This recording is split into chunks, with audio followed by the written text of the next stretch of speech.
Hello there you guys, welcome to one of my videos. Jude Bellingham could be available for 83 million if paid up front. Borussia Dortmund wanted upwards of 100 million. Apparently, Manchester United are in pole position to sign Jude Bellingham thanks to Borussia Dortmund's demands. A number of clubs have been in for him.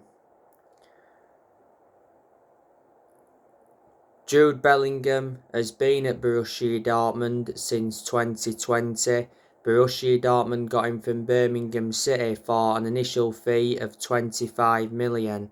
At the time, Jude Bellingham became the most expensive 17-year-old in history. He's under contract to Borussia Dortmund until 2025.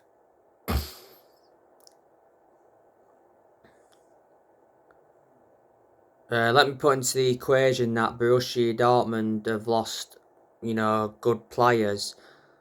They lost Manuel Akanji to Man City. They also lost Erling Haaland to Man City. Lost Pulisic to Chelsea. They lost Jadon Sancho to Man United. So Man United have done transfer business before with Dortmund. They lost Lewandowski. And they lost Shinji Kagawa. And they've lost other players as well.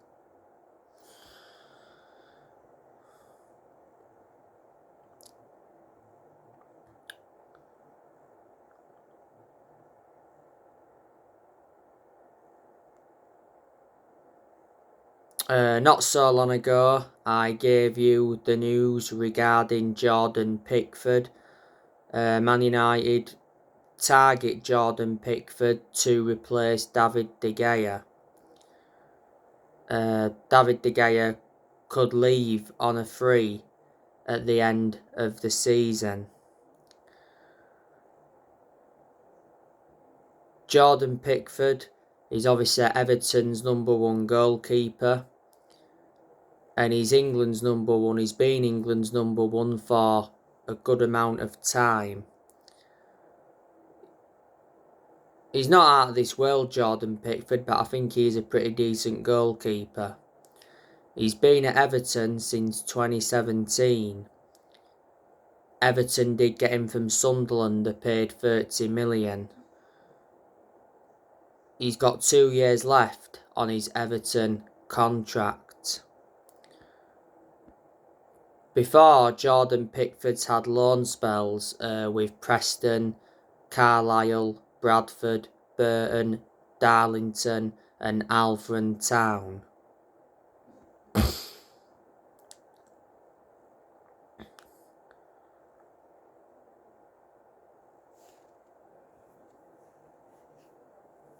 And Frankie de Jong not so long ago revealed he never wanted to join Manchester United in the summer despite his Barcelona future being up in the air. Man United were chasing Frankie de Jong for a long time, and I presume that we will reignite our interest in January. Frankie de Jong has been at Barcelona since 2019. Barcelona got him from Ajax for around 65 million. Of course, Ten Hag wanted a reunion with the player.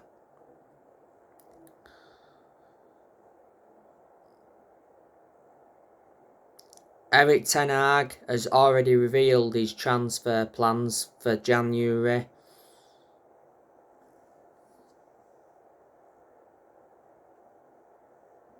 Ten Hag did say that Man United will continue to hold meetings over strengthening the squad. Ten Hag's going to get a transfer budget of around 70 million. The January transfer window will be Erik Ten Hag's second transfer window as Man United manager.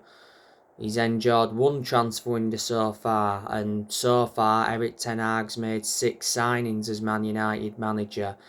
He brought Terrell Malacia in, Christian Eriksen in on a free transfer. He recommended Lisandro Martinez in, recommended Casemiro in, Antony, and brought Martin Dubravka in on loan. Manchester United have spent over 200 million this year. And let me put into the equation that Ten Hag has got rid of players as well.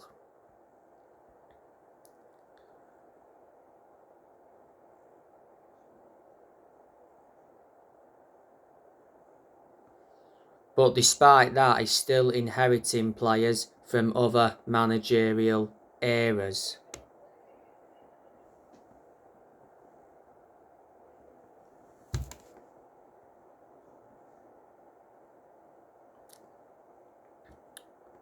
Ten Hag has been the Manchester United manager for quite a few months now. Obviously, he's won 5 games in all competitions and he's lost 3 games in all competitions so far. I've got to give Ten Hag credit. I think he's doing a good job, and I said when he got appointed in that he will do a good job. You know, this is Ten Hag's first full season as Man United manager, so if he is to get Man United a top 4 finish this season, you can underline that and say, yeah, that's a good first season. If he was to win a trophy, that would be even better. Man United have not won a domestic trophy since 2017.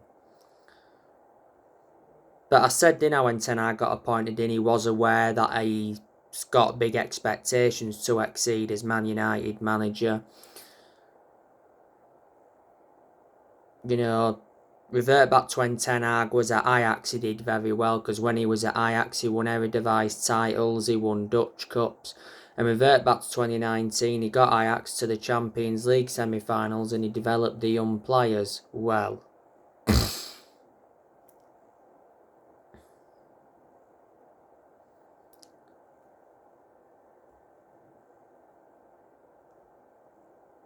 Ten Hag, replaced Ralph Rangnick earlier on this year. He's under contract with Man United till 2025. There's an option to extend for a further year. He's Man United's 5th permanent manager since Sir Alex Ferguson.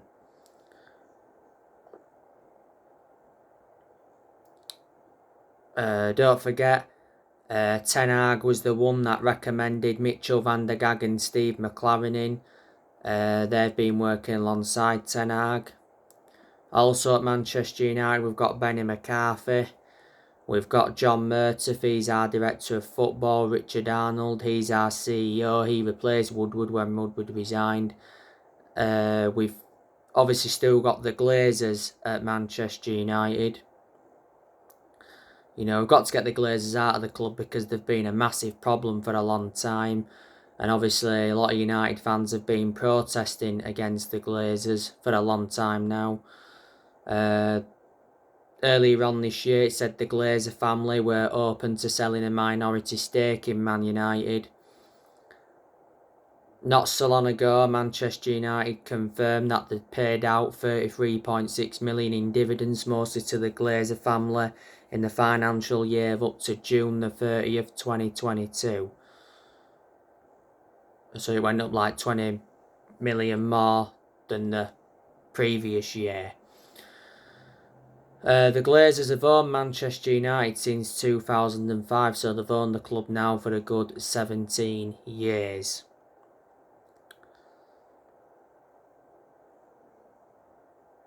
As you all know, Michael Knighton has been interested in buying Man United. Michael Knighton said that Man United takeover bid is going as planned.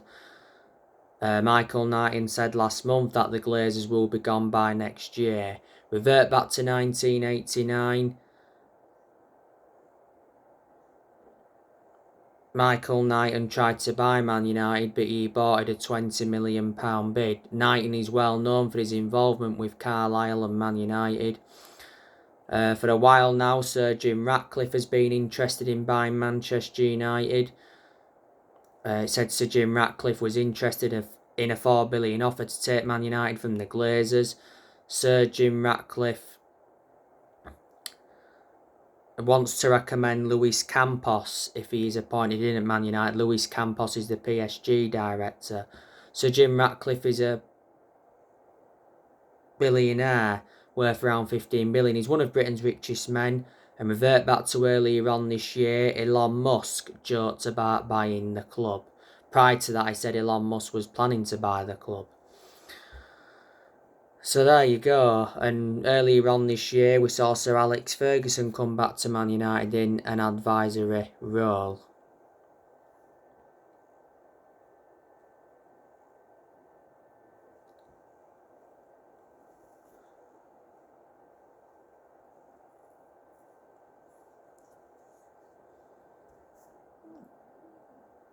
So there you go.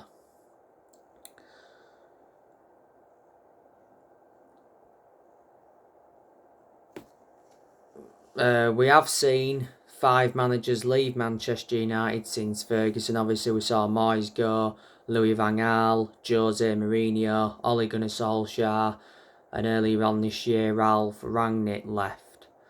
The last time Man United won the Premier League was back in 2013, nearly 10 years ago now. As you all know, we've seen a lot of players leave Man United over the years, and we've seen a lot of players leave this year. Of course, Baye went out on loan to Marseille, Tellez went out on loan to Sevilla, Dean Henderson went out on loan to Forest, Lee Grant left earlier on this year.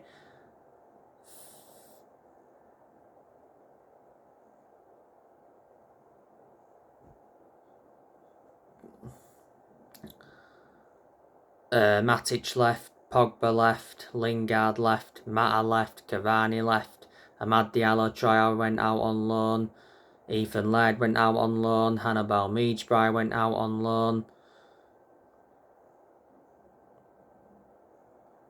Man United, of course, sold James Garner and Andres Pereira.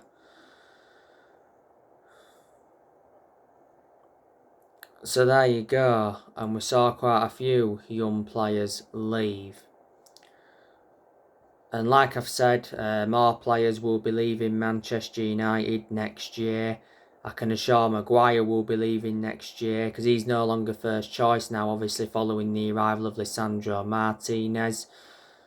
Maguire's terrible and he's been shocking for England as well. Don't know how he's in that England team. Jones will be going next year. Phil Jones, that is. I reckon we'll get rid of Shaw next year as well. Or there's a chance. Because there's no way back for Shaw now in the United team. Because Terrell Malacia is our first choice left back.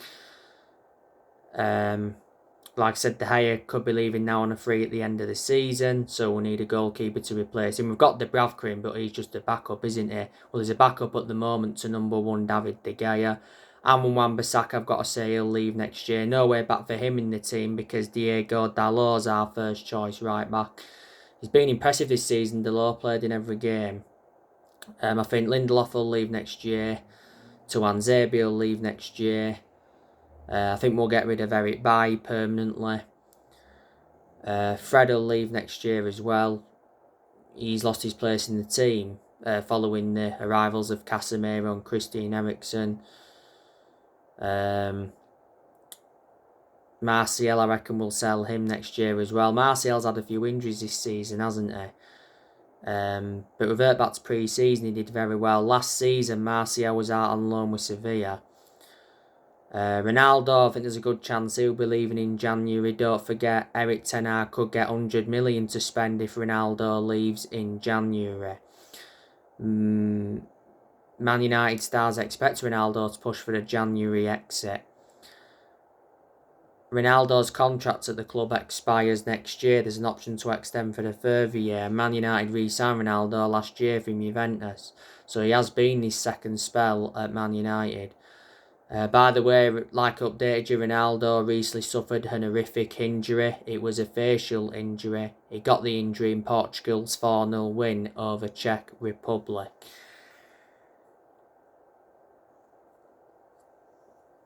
And don't forget, Ronaldo scored his first goal in Manchester United's 2-0 win against FC Sheriff.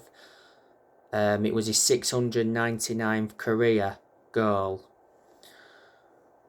So there you go. Manchester United's next game is Man City. It is this Sunday, the 2nd of October. The preview for that game will be coming up very soon, actually. Don't forget, Man United were supposed to play in Leeds the other week but got postponed, mainly due to the Queen, and we're supposed to be playing Crystal Palace as well a few weeks ago, but that also got postponed due to the Queen. But yeah, them games will get rearranged.